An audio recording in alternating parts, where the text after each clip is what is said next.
Hi, this is William Ramsey. Welcome to William Ramsey Investigates. On tonight's show, I have a very special guest, returning guest, Roberta Glass. And we both watched with great interest this new documentary that came out on Netflix titled The Sons of Sam, plural. The Sons of Sam, A Descent into Darkness. I was really interested in it as somebody who had followed Maury Terry, had read the book The Ultimate Evil, and had actually written an article about the death of Arliss Perry, which I will post in the show notes. But it was an article I wrote like 5 years ago, talking about its tie-ins with Crowley Moss that happened on October 12th, so Crowley's birthday. So it's something of particular interest to me. So I watched this also documentary to see. I expected it something different. I actually found it to be pretty interesting. So Roberta's going to comment on the documentary as well. So Roberta, are you there? Yes, thank you. Awesome. Well, thanks for agreeing to talking about this. Do you have any first impressions on what you thought about the Sons of Sam and the production and kind of, it was a 4-part series. So I was pleasantly surprised. I really expected it to kind of, just negate the whole theory. And it was really more about Maury Terry and his obsessive search and how this story really ate him up. And I thought that was an interesting angle. In other ways, I was disappointed. I was waiting the entire time because I had also followed your work in the Arliss Perry story. I had followed Crawford's arrest. I had followed that Crawford had the Ultimate Evil book in his closet. And I thought, oh, well, maybe we'll get some more information about that. And then at the end, it's just spoiler alert. It's just they show that he had the book and there's no more information. So if you're looking for a reinvestigation of the Son of Sam case, you're going to be disappointed. If you're looking for the Son of Sam did it himself story, you're going to be disappointed. This is really the Maury Terry story. And it's a fascinating story. It's a story of an obsessive. And of course, I can relate a little bit. I can too. I definitely can relate. I mean, he was kind of an interesting guy. I was surprised that they were going to take that angle, like you said, that they were going to talk about Maury Terry. And I don't know. Were you on that Facebook group that was Maury Terry's group? Because there was a lot of activity, and apparently a lot of activity now. But I was on there with Ed Opperman and Denaro, who was in the documentary. So I had spoken to Carl Denaro online, and so it was interesting to see Denaro on the TV show. But were you aware of that group, the Maury Terry group? I was aware. I read The Ultimate Evil. I still don't know what to think of it. It's very hard because Berkowitz never had a trial.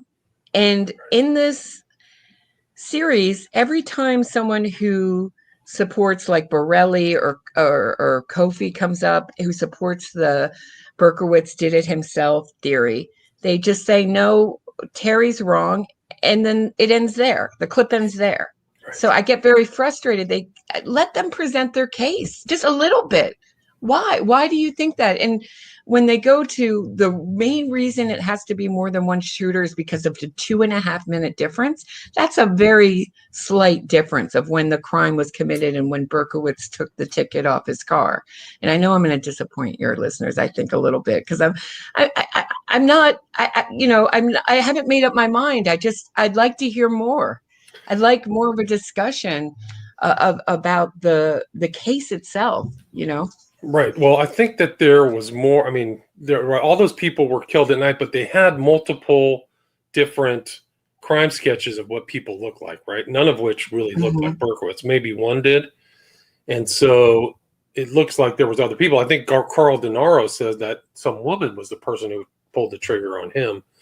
So I think that was one of the primary bases of why people believe that more than people did it. Almost everybody who's interviewed in that film, other than the police or the authorities, said other people were involved. So it seemed other than really Berkowitz. And they kind of didn't really focus on a lot of the Berkowitz interviews where he's talking about the Process Church. There's a lot of footage out there of him talking about being afraid of these other people. And it's very hard because you have Berkowitz, who I think is the most unusual mass murderer. He hasn't tried to get out. He just doesn't want to come up. He's refused. What I understand is he's refused parole. He understands that he's in there for life. He's apologized. I mean, those things are very rare. Yes. So it makes you want to trust him. But then again, this is also a killer. So, you have to be careful. I thought, there's a lot of sort of Monday morning quarterbacking with the police. If you're the police, the stressful thing, you think you solved the crime. Do you really want to go back and open it up again, relive it? I mean, also, just I don't know. And also with the different sketches, you also have that in the Zodiac Killer. But that, you're right, that is the best evidence out there are the sketches, and they're so different. Right. It's a much easier story.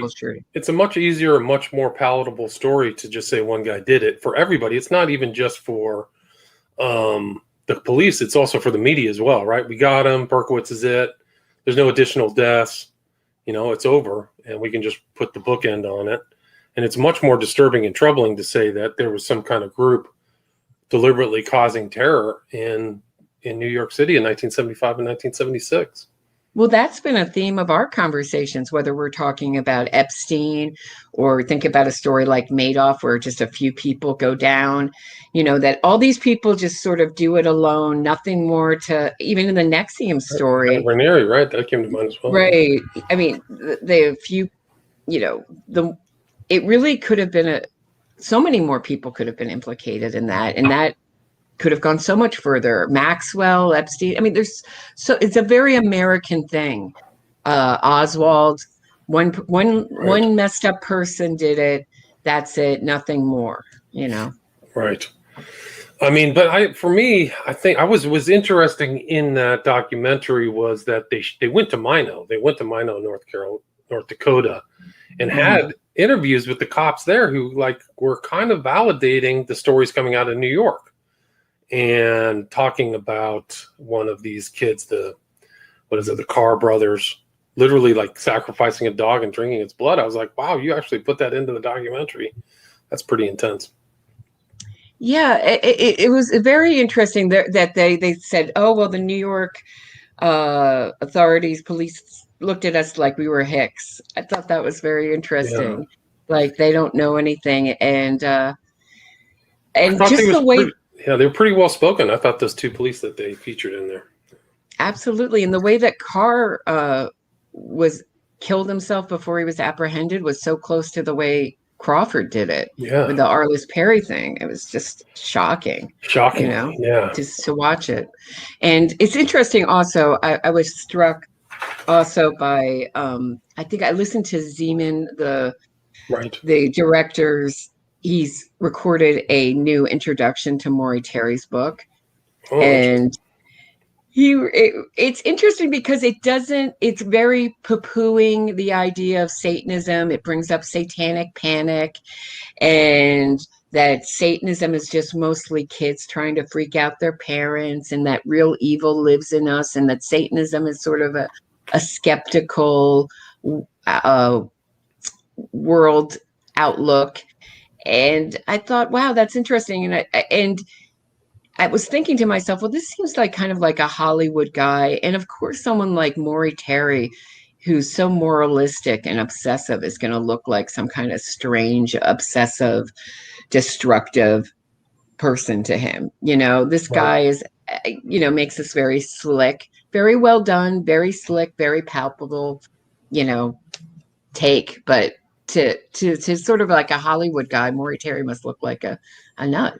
Right, a nut. And I think that's an easy way to look at him, as this kind of singular person, fighting against the darkness. But the book is his book is pretty well researched. But I think Zeman, if you look at the documentary and his public statements, they seem to be different, because the way his documentary lays out and what he allows to be put in there is that all these other people are saying somebody else did it, somebody else was involved, right? And they add not Borelli, but the other Italian prosecutor, whose name I can't remember right now, was bringing up a new case saying that there's others involved, right? Do you remember that part? Right. Yeah. The DA, the Queen's Yeah. DA. Yeah. Was it Yeah. Salerno or something like that? But so there was other people within the authorities who were not just taking this, we got the killer approach. Yeah. And I thought also there was an interesting part that Maury Terry seemed to work best when he had someone who was skeptical of his work working with him. And when he kind of lost that pushback, like when he gets to the Roy Radin murder, he finds that Bible where it's, and it's open. Right. And that leads him to that's the ultimate evidence, this Bible that's left next to the body. And it turns out he was wrong. You can see his work is very much matches up with the Carr brothers, and then it starts to kind of expand and get a little bit messier and a little vaguer as it goes on. I would agree. I just thought that there was definitely like nothing real after he put out The Ultimate Evil. It didn't seem like there were that many other pieces that were included into that puzzle until the guy who killed himself in San Jose. So I mean, it seems like he didn't really add on to his original story, but he was in Untermeyer Park. I mean, they saw those videos of him, so he was looking around. I mean, Untermeyer Park is super occult. I don't know if people keyed in. Probably not even Dan Z or Joshua Zeman, the director, did, but those two pillars with the Sphinx is straight out of Eliphas Levi, which is the symbol to know, to will, to dare, and to remain silent. And then there's that Levi, the black magic sigil or whatever that was written in the letter, and also supposedly that was being redrawn by one of the Carr brothers. So there's definitely some occult markers there for sure. Why do you think, I mean, I was very interested in your reaction to that kind of narrative that Satanism is sort of a benign, skeptical outlook. I mean, I have the direct opposite. I've done so much research into Crowley and some of these other Satanists that it's the opposite. I think that satanic panic is actually a concept that's promoted by a lot of occultists to discredit research into their own, what's going on. A lot of those people who originally proffered that concept, at least today, maybe not back in the past, but overlooked a lot of the real stuff that was really happening. And I think that a concept was, distributed around. But I think that there's so many satanic crimes and things that are happening, particularly today, that it's hard to believe that anybody would have that kind of loaded term, kind of like a conspiracy theorist or something like that, when the facts tell a different story. I mean, I have to write a book called Occult Crimes because there's so many occult influence crimes. Richard Ramirez was a member of the Church of Satan. His whole ideology and outlook was based upon his satanic principles. He murdered tons of people. I mean, known and unknown, right? 11 or 12. So that's just one of many. You can talk about the Kilroy killing in Matamoros, where the guy was literally brutalized in a satanic ritual. So you can go through this long list. You can talk about what the basis of the True Detective show was this church outside of in Louisiana. Church. Yeah, the Hosanna Church, where they're doing satanic rituals. So it does happen. It's just not believable. I've done tons of research into the Process Church. I wrote about number 3 in the Process Church in my book, Children of the Beast. And it was very complex, very secretive, organized, almost like an SS or Jesuits or something like that. Very complex internal mechanics of that cult. And to say that that's not real is ridiculous when all the evidence exists that these guys, at least, the Church of Process Church of the Final Judgment was around till now. And there's a lot of apologists for them. I think Ed's actually interviewed one. Ed Opperman guy did a kind of a very fawning documentary about the Process Church. It really didn't go into the details. So I guess my question for you is why do you think it makes people, why do you think people, it just seems very rational to say, well, I don't believe Satanism. You know what I mean? I'm not panicked by Satanism, but there are people who believe it and practice it. And sometimes it is involved in these murders. Why do you think it's such a winning strategy to say, oh no, it's just all panic and it's all just to sort of titillate America and kind of get money? Like I said, I think some of the originators are people who are actually in Satanism, so that's their cover, and then other people believe that story, so it's disseminated. But a lot of people just don't have the basic facts. I think that you talked to a lot of people about satanic motivated crimes or things like that, and they just don't know how many occult or cultists there really are. But yeah, I think it's much easier to have that position, like, oh, it's not happening, than actually doing your research and actually looking at West Memphis 3 is a perfect example. You can look at the West Memphis 3 and say, hey, you guys are part of Satanic Panic, but if you look at what these guys are up to based on testimony of different people, killing dogs, a lot like Son of Sam, killing dogs out in remote places, and Miss Kelly said they were drinking blood. So, I mean, the facts tell a different story. I don't think it's very common, but in rare circumstances, these people are doing crazy occult influenced stuff. Well, there's one turd dropped into the middle of this documentary where they're talking about the NYPD being corrupt and forcing confessions, and then they bring out the Central Park Five. I know. Right in the middle. And That's right. I thought they were going to bring in the West Memphis 3 when they started talking about Satanic Panic. I go, oh, wow, this documentarian is not a researcher. This guy is a filmmaker. He's not a researcher, because Agreed. Had he done one tiny bit, an hour of research into the Central Park Five, boy, he would know he's promoting a falsehood there. And I thought that was an interesting moment. I was just glad they didn't bring in the West Memphis 3 to prove Satanic Panic. And do you think, they also make the argument in this that Maury Terry should have never gone on these talk shows to promote his book, sort of. No, that was interesting. Maybe that's the only outlet back at that time, right? So if you really have a story, where else are you going to go? Other than Geraldo Rivera or something like that?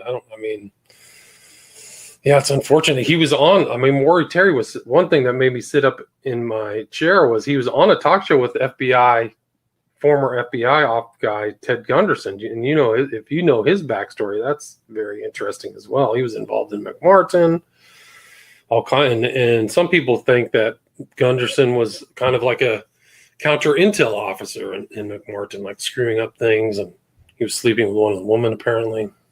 Yeah. Mm-hmm. And very much in touch with the satanic guy in the military, Colonel Aquino. Right, Aquino. According to Opperman and a couple other, yeah. So there's I think Opperman said that the Gunderson would be on the phone with Aquino, like on a friendly basis. So these guys are up to no good. And now you want to talk about Aquino? It just gets deeper and deeper. So the reality of the satanic ideas exists. You can just look at the Church of Satan, the Church of Set, all that stuff. These people, I think, like the outsiders to think that they're just play acting. And I think that's part of that's camouflage. Yeah, and I thought it was interesting with the Roy Radin murder. They were like, he was wrong about the cult being involved. And now I'm forgetting his name, the producer of The Godfather, Robert Evans. Yeah. And he was involved with, the prostitute, the prostitute woman who went down in California. He was trying to get underage prostitutes from her. So, and he was also Heidi Fleiss. Heidi Fleiss. He was, thank you. I forgot her name. Heidi Fleiss. There's tapes of him talking to Heidi Fleiss, talking about the underage prostitute that she sent him, and kind of like talking about her, and it sounded like a regular thing that he was getting underage. He was getting girls from her, and he was also involved with cocaine. What's that? Right. He's also involved with cocaine. Robert Evans got busted for cocaine, and those are all the things that the cult was involved with. Right. So, kind of interesting. So maybe there is more. I don't know. That was my thought. Well, maybe there is more to the Roy more Radin to the story. thing. There's networks, right? So, the Process Church was always seen with those dogs, right? They're always seen with those German Shepherds. So there was this kind of like dog similarity between what they called the 22 Children of Hell and Process Church. Did they ever solve the Sisman, Not to my um, knowledge. the Sisman, uh, Platzman? Is it I don't know. Platzman murder? No. I don't know. I don't know. Another weird thing about the Arliss Perry story was I was followed on Facebook by this guy, Brian McCracken, who was like the last witness in the Arliss Perry murder. And Ed Offerman interviewed him in 2018. I He's like, heard hey, that interview. Yeah. So that was, so these kind of things are still percolating around in the U.S. But I actually, I mean, going back to the documentary, I thought it was really well made, and I was surprised that they actually talked so much about alternate or additional suspects. So when they talk about this being Maury Terry's white whale, this story, is Right. the message from this documentary not to go too deeply into research, to stay on the surface? I don't know. that was my other question. It's a good one. I mean, you can use this is there's a cautionary tale there. Like, it doesn't seem like Maury Terry had other output. Like, this became his story, and that was it. So I think that that's an unfortunate element of his life. Like, why isn't he writing another additional book, maybe of something on the side to this story? Or he just had Ultimate Evil, to my knowledge, is all he put out. Sometimes, people have one story to tell, and that's their thing. But you look at the way his marriage started out, with their first date being going to the Son of Sam murder scenes, and that his wife being kind of like a assistant or a researcher. So it didn't really start out as a normal kind of marriage relationship to begin with. Right. So I thought that was a fatal flaw in the story there. He started out as this is an obsessive guy. This is not going to be Joe family man, Joe light guy going on, and maybe like more like a Joe McGinnis or an Ann Rule, or someone who's going to go from case to case to case. This is someone who's always going to keep turning over rocks until. And also the other thing that they did some heavy criticism of him for was his interview, especially his second interview with Berkowitz. Did you think that? Have you seen that interview, and did you think that that was fair? They really criticized him. I didn't. I think he was just asking pointed questions. They seemed to think that they characterized him as being overly aggressive, right? But I didn't get that impression. I felt like that was a little misguided or misaligned. What did you think? Well, I thought, that's so easy if you're not having to do it yourself. You spend decades, I don't know if it's decades, but at least one decade researching this. You finally get to a second audience with Berkowitz, and you get the opportunity to ask him everything you want to ask him. And of course, you're going to want to push a little bit. Of course, you're going to be on the edge of your seat. Of course, you're going to verify your research. Should he have laid back a little? Was his approach too heavy? Is he a professional on-camera guy? No. Is he? I mean, it came off like, it's always so easy when you're not the one doing it. And that was kind of my thought through the whole thing, whether you're a cop or whether you're a interviewer. It's always so easy if, you don't have to do it yourself to judge someone else's work or whatever. But for me, Berkowitz is clearly trying to keep quiet. He's mentioned Process Church in interviews, but he's talked about his dad. He's worried about other people. He thinks he's afraid because there's other sons out there. So I think from my impression is Berkowitz knows a lot more. He just doesn't want to talk. There's a certain point where he doesn't want to talk about stuff. And certainly the prison informant aligns with Berkowitz's story, and the other person who was initiated says he was initiated into the occult children group around the same time as Berkowitz, seems to back up his story. But there's an issue here where, my understanding of the occult is that silence is really one of the premier values of it. Loyalty to the cult and staying silent. So that's an issue, right? Yeah, lots an issue. A lot of cults have like, you're in, and there's no out. You bleed in, you bleed out, kind of like the mob. So, that may have been why these Carr brothers died, or one of the other Carr brother got driven off the road, right? Supposedly in NYC. So there's these cover-ups that happen, and so it gets pretty dark. I mean, if you get initiated and brought into these heavy-duty cults like the Process Church, I don't think there's a way you get out. You just kind of have to run for your life. I don't know. How many do you think that group still exists today? The Process? In a different form. I don't think it's real. I think both of the two heads, Dick Grimston, his name was Moore, and his wife passed away. She started Best Friends Dog Animal Sanctuary, right, in Utah. So that might have some kind of internal connection to the Process, but like I said, and even number 3 passed away. His name was Timothy Wiley. He just passed away in the last couple of years. But the remnants are there. A lot of the writing is there. So whether they're carrying on that same tradition, I don't know.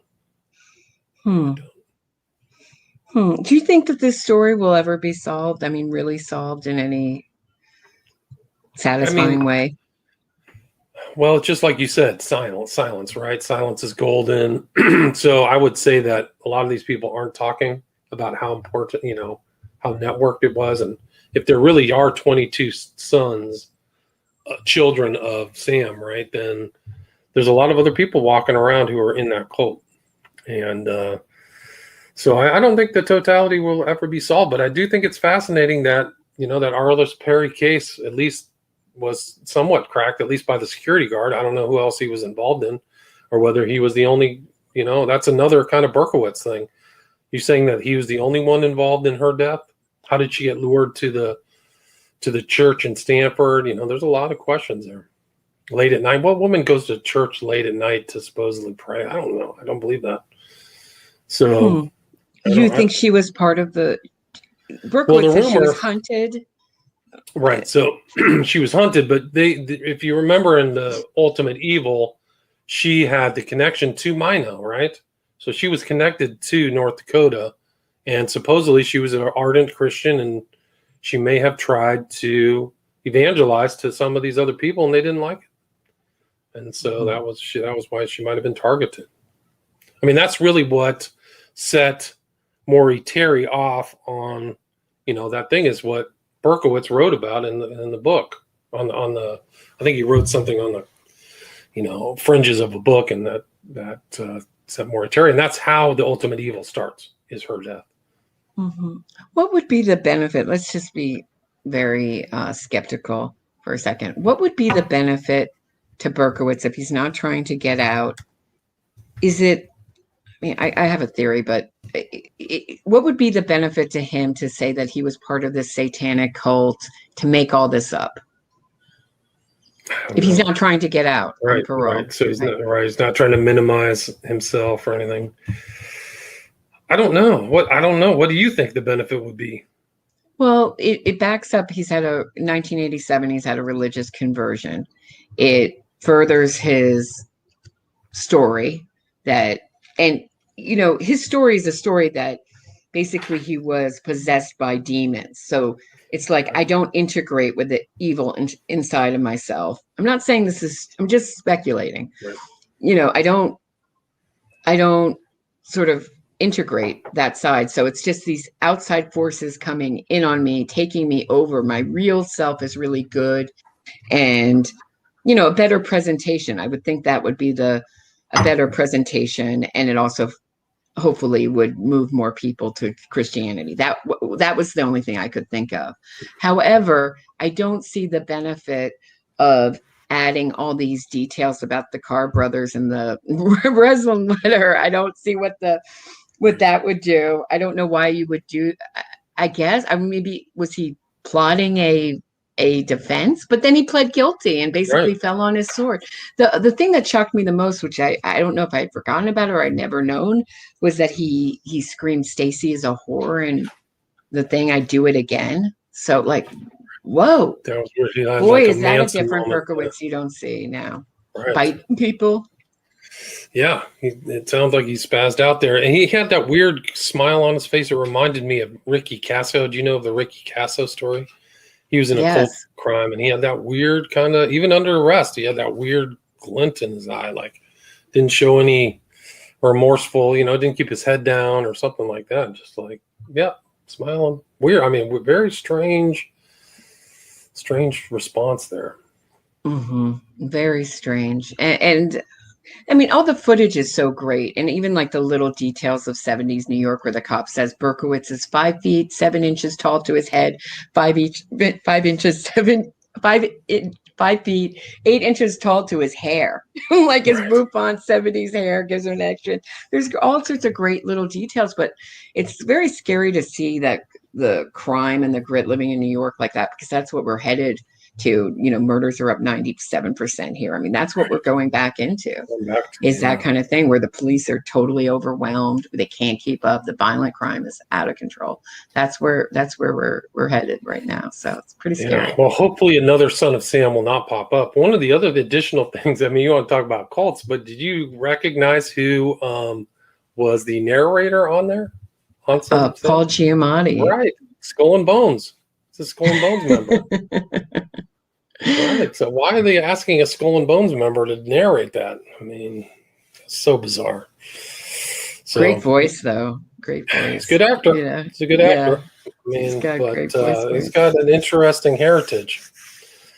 I mean, so do you think this is a few people who follow the occult or follow conspiracies have said, is this a cover-up? Is this documentary a cover-up?